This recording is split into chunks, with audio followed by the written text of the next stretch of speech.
Mae'r 2 flynedd ddiwethaf wedi rhoi'r cyfle i ni gymryd cam nôl a meddwl am ein bywydau. I rhai, mae hwn wedi golygu newidiadau mawr. Ar wythnos hon, dwi'n ymweld â theulu sydd wedi penderfynu gwerthu'r cyfan oll a dechrau pennod newydd mewn gwlad newydd.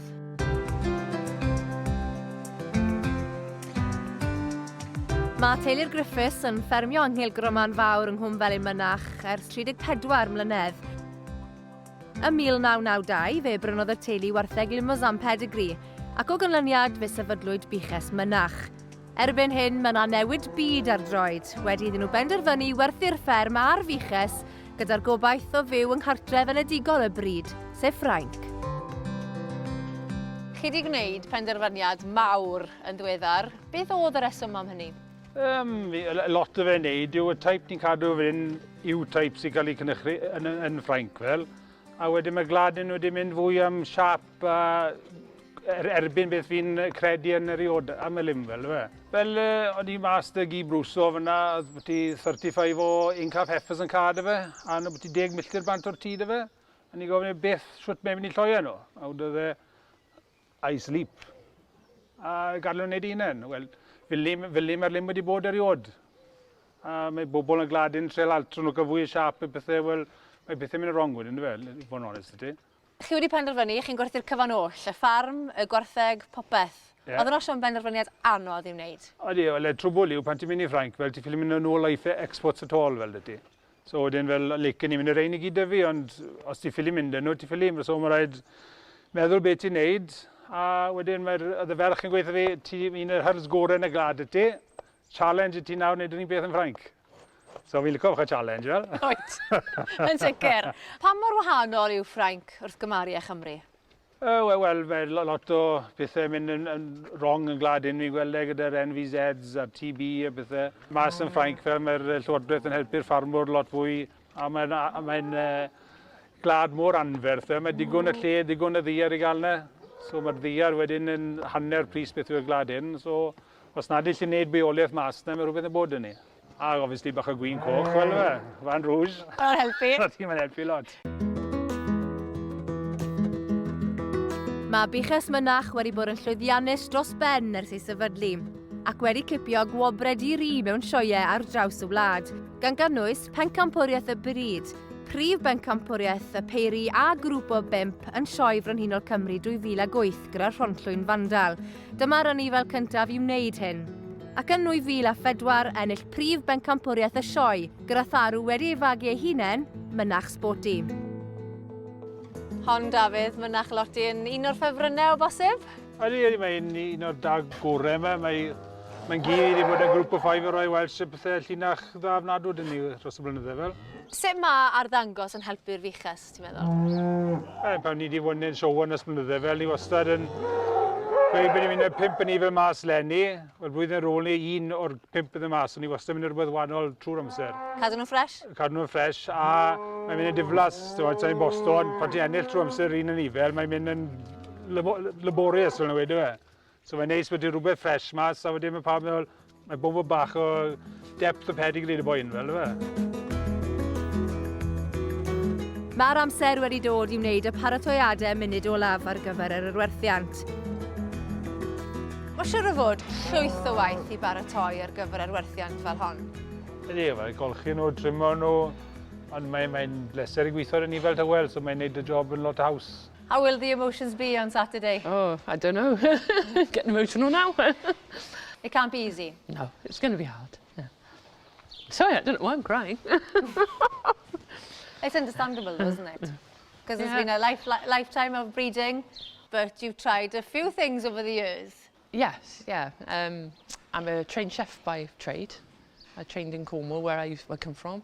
I've also had pigs qualified in the Welsh Spring Festival and ended up in the Great Yorkshire Show winning Sow of the Year with a homebred sow. Wow. Also, we've done a bit with horses. Been British Riding Club Endurance Champion 2014. And now we've got a flock of pedigree blue-faced Leicester sheep that we've had for a little while, and we've had a bit of fun showing and been successful in the show ring with them also. A mae yna, sy'n ma'r teimlad yn y ti? Well, yeah. Un peth a mam, really. Mam yn set o pob un off. Beth wyt ti'n edrych mlaen mwyaf ar gyfer o ran Ffrainc? Gobeithio am fi mynd mas i Ffrainc yw defnyddio beth fi wedi dysgu a fi wedi gwneud cyrsiau da Farming Connect, yn gwneud AI am y da a sganio defed, bach o fecal egg count o fyd, a gobeithio wneud sganio da a cynifo fyd. So yn ar y ffarm trwy'r dydd yn pastro dad. Mae mwy o gyfleoedd allan yn Ffrainc i bobl ifanc, oes e? Fel mae grant ti'n gallu cael bod yn ffermwr ifanc a maen nhw'n helpu ti mas. Fel 80% funding am menthyg arian, wedyn mae fel quotas mas na, mae pobl ifanc yn cael fwy o quota os maen nhw moyn. Mae llai o stamp duty a tax mas na am ffermwr ifanc a unrhyw tir sy'n cael dod lan am rent, ffermwr ifanc sy'n cael choice gynta os maen nhw'n moyn i ddim. So, lot mwy o advantages i gael na mynd hyn. Beth yw pryderon fwyaf sydd da chi am dydd Sadwrn? Neb yn troi lan. Na'r beth fwyaf. Pryderon Ffrainc, mae symud ydy iaith y beth fwyaf felly.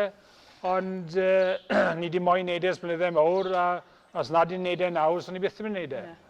A fel Michael Glyfal yn gweud cyn gwerthu tarwr, mae'n gweud morthwyl yn gweud, no regrets, bang. So no regrets, let's go. Mae'r diwrnod mawr wedi cyrraedd i Buches Mynach ar ôl bron i 10 mlynedd ar 20 o fridio. Mae'n amser ffarwelio ar cyfan. Fe fydd dros 150 o wartheg Limousin pedigree yn mynd o dan y morthwyl fan hyn ym marchnad Aberhonddu. Mae'r lle yn orlawn, tipyn wedi dod i gefnogi y teulu o bell ag agos. It's a very special sale, yeah, and it's a privilege to be able to obviously offer them. A bit of pressure today, but I just really hope the day goes well for them because, you know, they've done well over the years at all the shows, and I know all the membership of the Limousin Society really respect the family and are behind them as well. Dafydd, o'r diwrnod mawr wedi cyrraedd. Lle mae'r teimladau? Wel, a neis fel bobl mae'n edrych mlaen i prynu'r Buches Mynach, fi gyrru, to be honest. And Jane, how has it been? A roller coaster? Yeah, a little bit, but yeah, we're getting there. Yeah, they had a good ride up and they come off the lorry very quiet and yeah, they've been very good. Beth yw'r gobeithio'n heddi? Gobeithio yw bod nhw gyd yn gwerthu. Beth gweitha bod y bobl mae gyd yn edrych ar yn prynu. A beth yw'r ffefryn? A lot i fiwch fawr am hwnna'n mae'n gwneud siow, gwneud cloda, mae'n all-round performer, really. A fel i heffers ifanc, mae'n rhywun mynd i wneud good cows i bobl hefyd. So, yn y diwedd, fel mae prysau bwyd y bydde'n dod, bydd bobl yn prynu rein, a bydd nhw lot well off na rhywun sy'n prynu dar o rhywle arall, fo'n oes ydy. So, ni was wedi trio brido ni fel sy'n edrych ar ôl una na edrych ar ôl fi yn shape.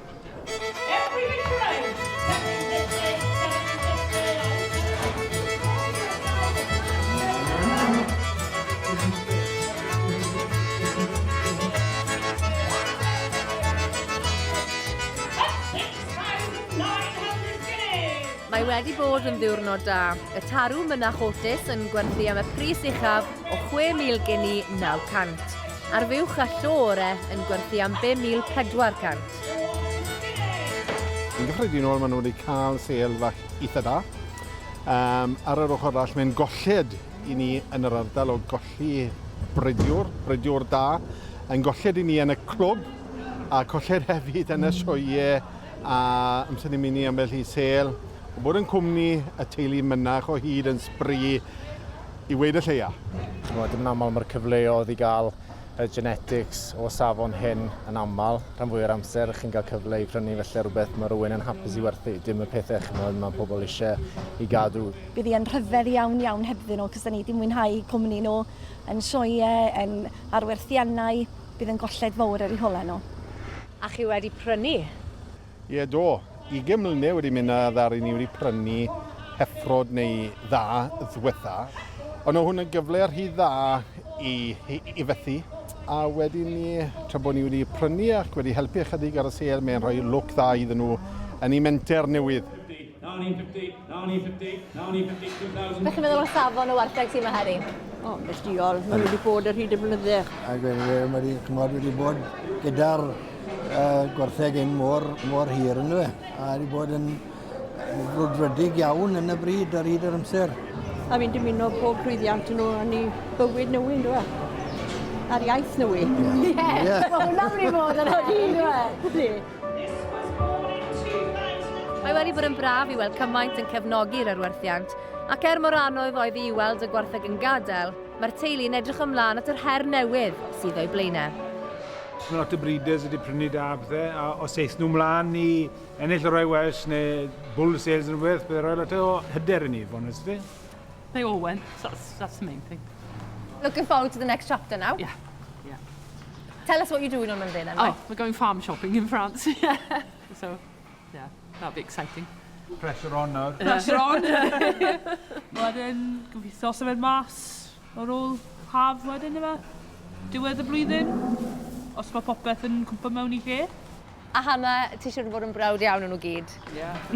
Ti'n un sy'n aros ar ôl yma? Ie, anffodus. Ond fi wedi rhoi sialens I da fi creu herd newydd, ond wneud herd well na mynach. So... Oeddi hwnna'n bosib? Mlaen I fe, defnyddio'r sgiliau nawr I pwysio mlaen I wneud y job. So, na'i cadw llygad arno nhw, a na'i reporto nôl I pawb fan hyn. Wel, bon voyage go iawn I chi. A o bleser gweld popeth heddi. Diolch yn fawr.